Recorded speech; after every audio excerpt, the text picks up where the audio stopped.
Hello, good morning, dear students. Welcome all of you in this new video. Today we will continue with the same chapter, electromagnetic induction and alternating current, and our topic is alternating voltage applied to a capacitor. इससे पहले के दो cases हमने किए थे कि जब register में से अल्टरनेटिंग वोल्टेज हमने अप्लाई की थी तो क्या आया था, उसके बाद हमने इंडक्टर के लिए किया था। आज हम करेंगे कैपेसिटर के लिए। ठीक है, तो क्या करेंगे, सबसे पहले कोई हमने अल्टरनेटिंग सोर्स लिया, ठीक है, जिसे हमने कैपेसिटर के साथ जोड़ दिया, और जो कैपेसिटर है उसकी कैपेसिटेंस कितनी है, सी है। ठीक है, इस तरह से जोड़ दिया और ये कैपेसिटिव सर्किट बन गया। अब जो कैपेसिटर है ये पीरियडिकली जो चार्ज होता रहता है, डिस्चार्ज होगा, चार्ज होगा। ठीक है, कब? With the help of this alternating voltage. समझ रहे हो? तो यहाँ जो अप्लाइड वोल्टेज है वो कितनी है, V is equal to V not sine omega t. Take it equation number 1 and now let Q be the charge on the capacitor at any instant. Clear है? अब potential difference across the capacitor will be VC and it is equal to Q upon C। एक बात और, ये जो मैं wording बोलता हूँ, आप जब इसे लिखें तो ये पक्का लिखें।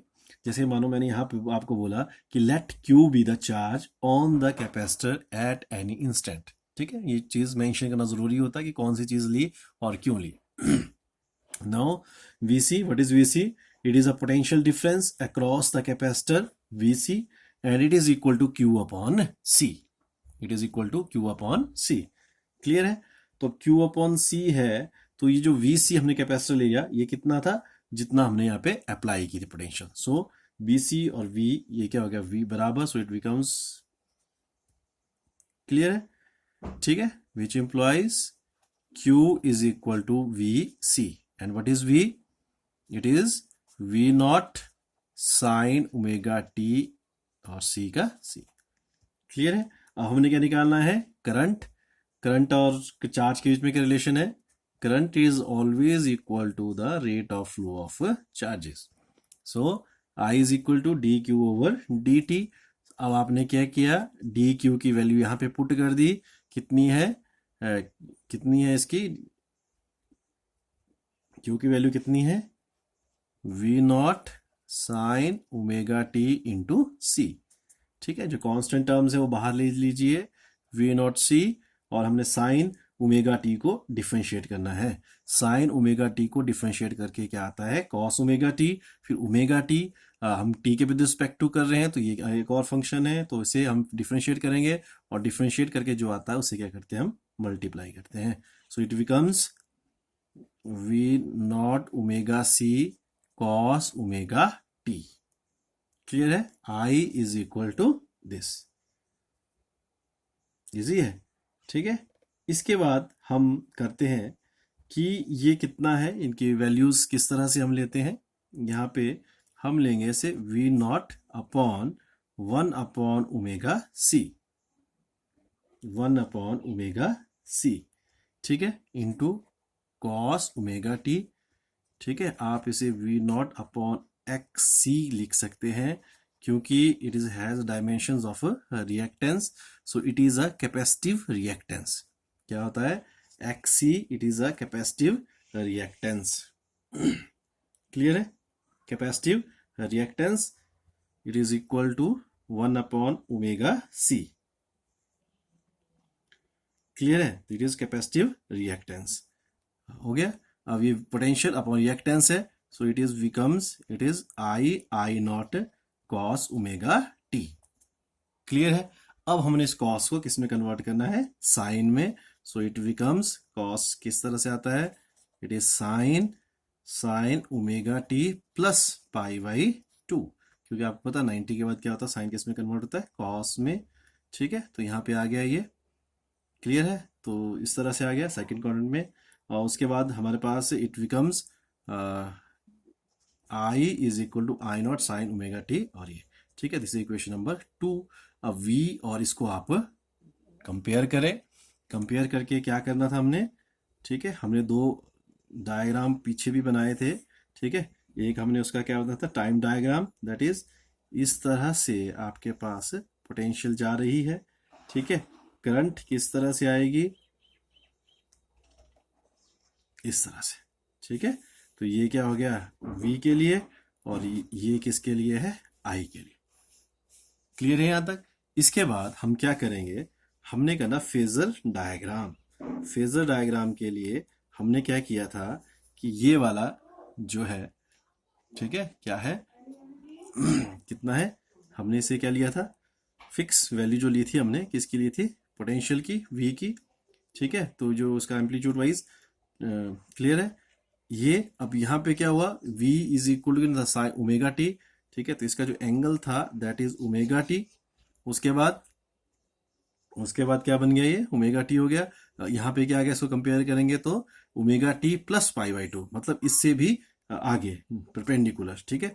ओमेगा मतलब यहाँ से क्या, omega T plus pi by to, omega T यहाँ तक है, और इसके आगे क्या होगा, हमने एक इस तरह से, it is a direction of current, ठीक है। तो ये टोटल जो था यहाँ से यहाँ तक, ये क्या बनेगा, omega T plus pi by to, ठीक है। तो अब मतलब क्या हुआ कि ये आई नॉट और वी नॉट के बीच का जो एंगल है, it is pi by to, it is pi by to. जो फेज एंगल है, ठीक है, जो फेज एंगल है इट इज 90 डिग्री। हम क्या बोल सकते हैं, current leads the EMF bye the phase angle pi by two. अगर करंट को फिक्स कर दें, ठीक है, आगे आने वाले केस में हम ऐसा करेंगे, तो आपने ध्यान रखना करंट आगे है, पोटेंशियल पीछे है। अगर हम करंट को फिक्स कर दें, देखो करंट के हिसाब से अगर हम बोले तो हम क्या बोल सकते हैं, भाई EMF leads lags behind the current by the phase angle pi by two. अगर हम इसको फिक्स करके इसके बारे में बोले तो इसका मतलब क्या हो गया, करंट लीड्स द एक वोल्टेज, ठीक है, by the angle pi by two. Clear. तो ये था alternating voltage apply to a capacitor, समझो। इसके साथ मैं आपको एक छोटी सी क्वेश्चंस बताऊंगा कि जो क्वेश्चंस पेपर में 2 मार्क्स के भी आते हैं, अभी जो कैपेसिटिव रिएक्टेंस होती है, ठीक है, किस तरह से कैपेसिटर किसको ब्लॉक कर सकते हैं, कैपेसिटर ब्लॉक्स एसी और डीसी, ठीक है। क्या करेंगे हम, कैपेसिटर्स, क्वेश्चन आता है पेपर में, कई बार तो मेंशन ही किया होता है, क्वेश्चन क्या आता है कि कैपेसिटर ब्लॉक्स एसी और डीसी, ठीक है, किसे ब्लॉक करते हैं एंड व्हाई, ठीक है। तो क्या आंसर रहेगा इसका, आपसे पूछा जाएगा कैपेसिटर ब्लॉक्स एसी और डीसी, ठीक है। तो आपने उस हिसाब से बताना है कि ये किसको ब्लॉक करता है, किस तरह से ब्लॉक करता है और क्यों ब्लॉक करता है। तो अब जो मैंने अभी लास्ट में किया था, कैपेसिटिव रिएक्टेंस मैंने आपको बताई थी, वहां से हम स्टार्ट करते हैं। We know that the capacitive reactance, ये लिखना है आपने, we know that the capacitive reactance it is equal to omega c, it is equal to omega c. हाँ क्लियर है। ये जो ओमेगा होता है, ठीक है, ये क्या हुआ, 2 पाई एफ, 2 पाई एफ, या कई जगह न्यू करके मेंशन किया होगा, इंटू सी, ठीक है। What is this, pi F या न्यू, इट इज फ्रीक्वेंसी, और in case of DC, in case of DC it's value is 0, ठीक है।